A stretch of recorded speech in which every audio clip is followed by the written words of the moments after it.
Hi, everybody, and welcome to part two of our American Revolution review. In this section, we are going to talk about the events before the revolution. These will include major events that will light the fires for the revolution and other such things. So, again, we'll pop me up to the corner, and here we go. The first thing is the French and Indian War. Now, I know what you're thinking. What does the other war have to do with this war? Well, it is because of this war that Britain will go into debt. How much debt? Well, about $60 million. Today, it's billions and billions of dollars. And back then, that kind of money just didn't exist much. It sends Britain deep into debt, painfully into debt. And they really have to pay back their borrowers and people that they have borrowed the money from because they want their money back. And to do this, they have to raise taxes. Which leads to all of the problems of the colonial era. The first thing that I want you to remember, and most importantly, and this is one of the big misconceptions of this entire unit, is the French and Indian War is not the French versus the Indians. It is the French and Indians versus the British and the colonists. Okay? Our war was fought between 1754 and 1763. It is often referred to as the 7 Years' War. You don't really need to know that. I just threw in there so you can kind of timeline stuff. This war was fought primarily along the frontiers, separating France from the British colonies, from Virginia to Nova Scotia. Again, this is more background. We don't need to know that. This was the war that pushed the British $60 million into debt and is the reason that that is the reason the British start unfairly taxing the colonists. That you should know. This debt prompted the British Parliament to begin to unfairly tax the colonies to pay for the war.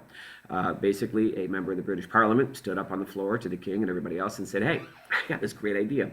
We fought this whole French and Indian War because, the colonists and the space and stuff, and well, it was their war. We fought it for them. Let them pay for it, right?" Everyone went, harumph! And so it was. And it didn't go over so well. No.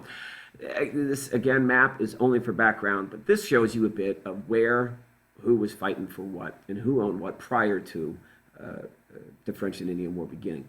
Pretty much Britain has the whole coastline here and a good chunk of Canada. France is kind of sandwiched in between, and its only waterways are here in the north through the Hudson Bay in the Hudson region, and down here through New Orleans. And those are the only two ways in.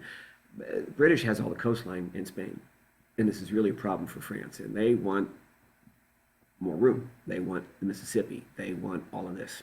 And the colonies and the British, they're all getting kind of boxed in, and they're going, ooh, we want to spread out too. We need elbow room. And they start rubbing elbows out here in what is today Kentucky and Ohio and Indiana and Tennessee and Mississippi and Alabama, as well as up here in Newfoundland and that province,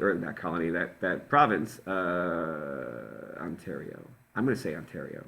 I hope it's Ontario. I think it's Ontario. Sure, Ontario. Why not? Fail, right? Yes, and after the war, it is decided that France will get Canada, and they also get to keep New Orleans as a Gulf of Mexico port, and all of Britain will get pretty much out here to the Mississippi, and all of the colonies down here to the Florida border. Savannah, interesting enough, is settled. It is the last colony settled, the Georgia region. And Savannah is a prison colony as well as a buffer zone. Essentially, it is a speed bump to protect Charleston.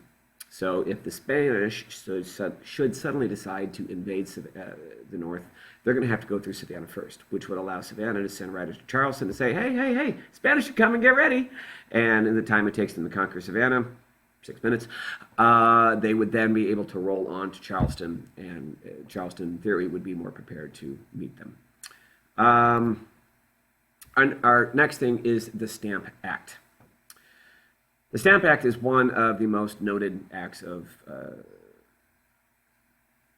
this era. It is one of the things that just really sets off our colonists. It's a rubber stamp on pieces of paper, and every colonist for every piece of paper, be it newspapers, any bills, playing cards, any documents, must have this paper stamp placed on it.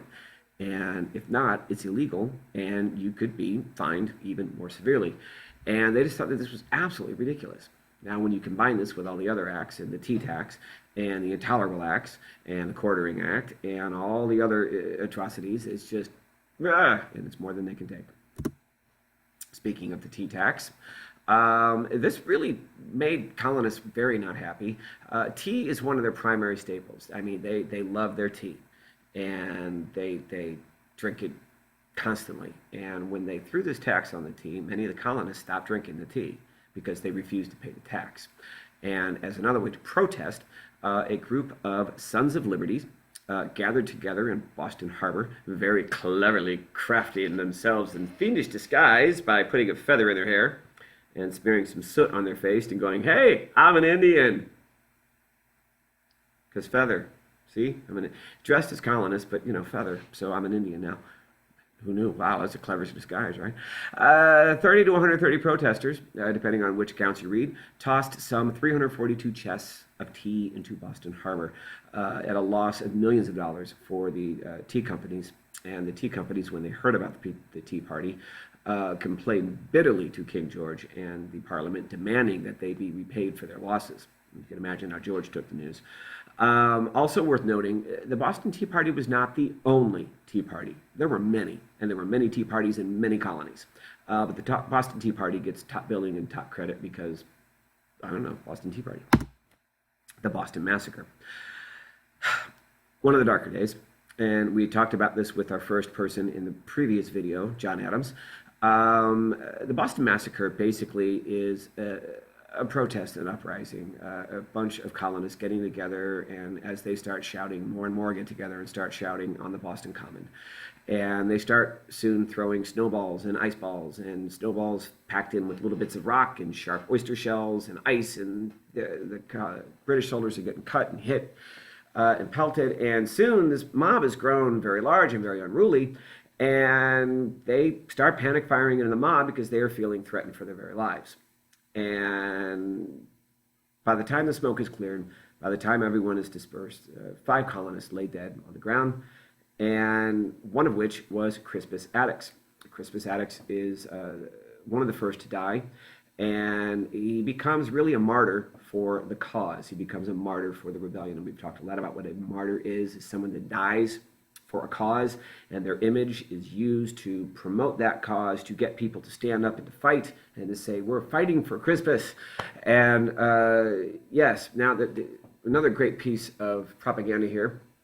We talked a lot about propaganda as well, and how we take a story and we kind of twist it a little bit to give a little more emphasis to what we want to emphasize, to make it appear a little bit more our way versus their way. And in this case, this is the very famous etching by Paul Revere, and the depiction of the Boston Massacre, where it was just really random fire into the ground. The depiction here shows an organized line of guys standing behind the officer who's raised his sword and is going, ready, aim, fire, and get them all, and mow them all down in the crowd. And it's not the way it happened at all, but this again was propaganda, and this picture is picked up in all the papers up and down the colonies, up and down the coast, and before you know it, everyone's going, oh my gosh, those poor people in Boston.